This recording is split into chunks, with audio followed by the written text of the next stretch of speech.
English Shorthand Higher, August 2012. Ready? Start. Mr. Speaker Sir, I move the motion of thanks to the Governor for his address to the legislature.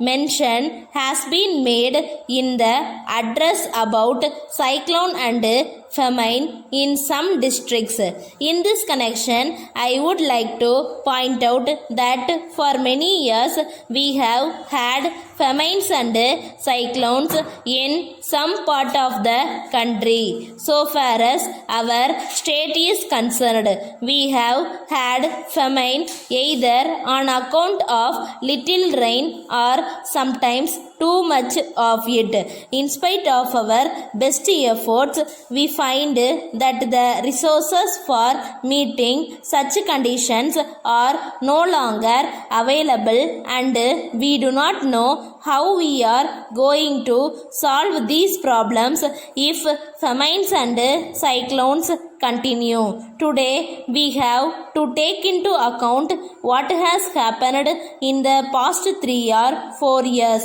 Though the government have done much, it has always been felt to be very little. But I think with the experience that the government have in the past, it should be possible for them to go into the question of famine and the possible help that they have to render in future as quickly as possible. I wish to point out that some machinery should be constituted so that the conditions created by famines during the last 4 or 5 years may be studied, and it may be decided as to what can be done to give relief to the people as early as possible. I turn to the problem of agriculture. In our country, we should give the greatest attention to agriculture. Whatever may be the size of our population, food has got to be produced. So far as our state is concerned, we have to intensify agricultural operations so that we may be able to grow much more than what we are doing now. If we adopt scientific methods and agriculture and use better manure, I think that it will be possible to increase production. It will be good if production committees are formed in every village. They may see how best we can improve agriculture. The government may help them to promote the sale of improved seeds and better manure. If the government interference is reduced and the people are helped to help themselves, it will create the necessary enthusiasm for development.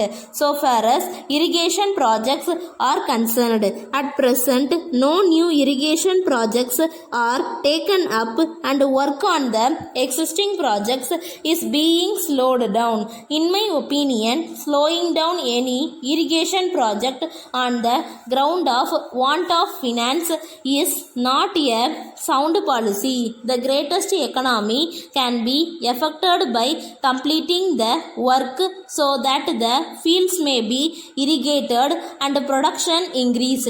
I request that the irrigation schemes may be completed as early as possible, even by borrowing money if necessary. So far as electricity schemes are concerned, the government are trying to manage with the limited resources available.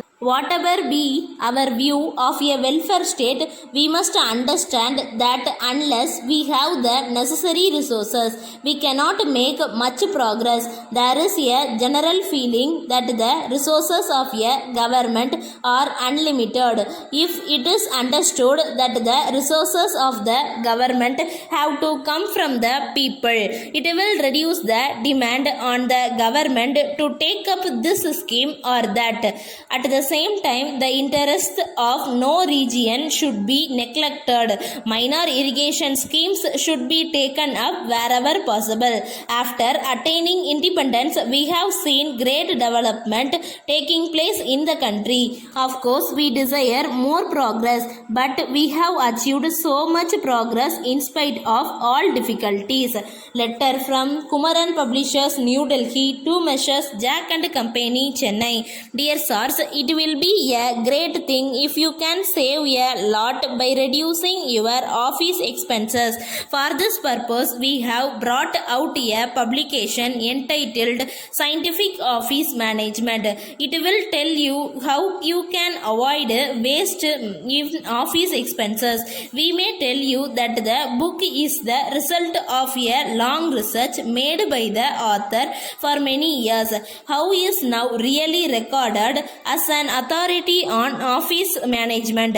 We are glad to tell you that the book is a unique one of its kind. In the first instance, it was published as a textbook for schools and colleges, but as there was great demand, it has now been revised so as to meet the requirements of office managers. It deals with the problems of office management and gives sound advice on how to meet them. It has not left out anything which should be said, and at the same time nothing has been said which is useless for the purpose. As a matter of fact, the book will be a valuable guide to office managers and secretaries. Whatever be your line of business or problem, you are sure to profit by it. Please fill in the enclosed order form and send it to us. We shall be glad to send you the book by return of post. Yours faithfully, Stop.